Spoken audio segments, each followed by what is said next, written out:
for you to play anything else successfully. So just by nerfing those heroes a little bit, it's going to just open the way for a much bigger variety of mid heroes. Yep. They were the counters to Invoker. I mean, like Invoker does not really like laning versus a good Queen of Pain or a good Puck. They can actually bully him pretty decently. Nux left in meta too, right? Like lately, because they also nerfed a couple of his spells. But Nux was he was so innovative, and then you saw him win TI with his techies getting banned. Like he was the main target for the bans for that finals. And I'm always looking at players who look to break the game, and Curtis has been, I think, very important for the development of Dota history, development of Dota meta. And now he's still here, still around. We used to theorycraft like a little bit of farming, but Vada was playing this roaming position, playing with 9 on every rune, going into the triangle early, while Snake King had his free reign of the map, right? And it's going to be completely different now that you have Saksa. That kind of playstyle, I wonder how seamless the transition is going to be for Snake King to go from a greedier style to a more selfless one.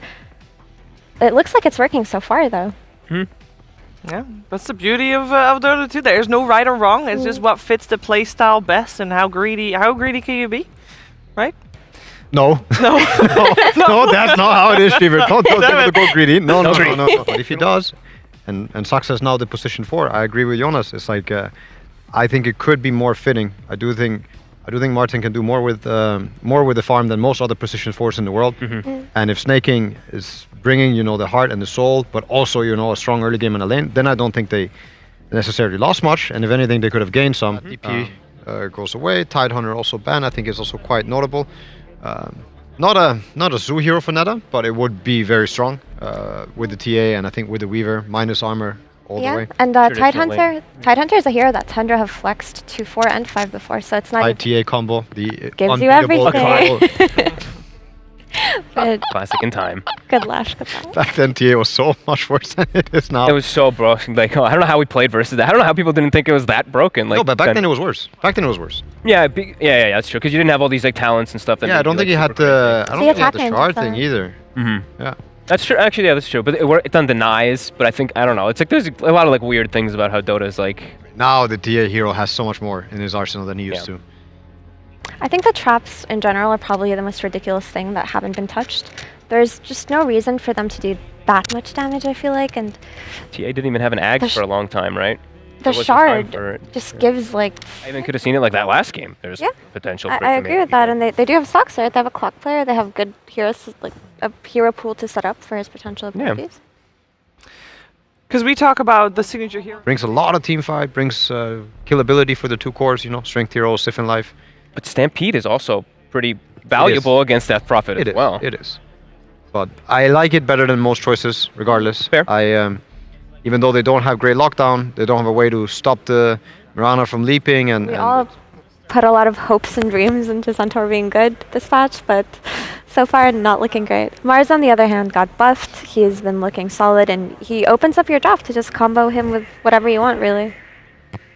Good versus Monkey King, too. I hate playing. Like, if it is a... It is a Yopai special.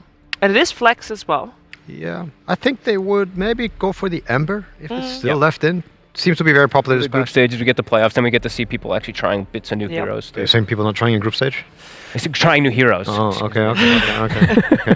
It was a little bit more comfort zone in the group stage for sure. We're stepping out of it a bit.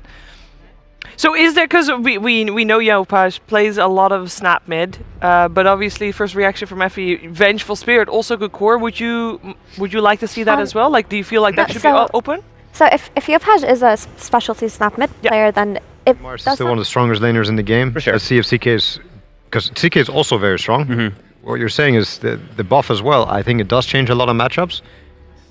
But is it strong enough versus Mars, because people are spamming this hero simply because of his lane potential, or not just because of that, but a big part of it.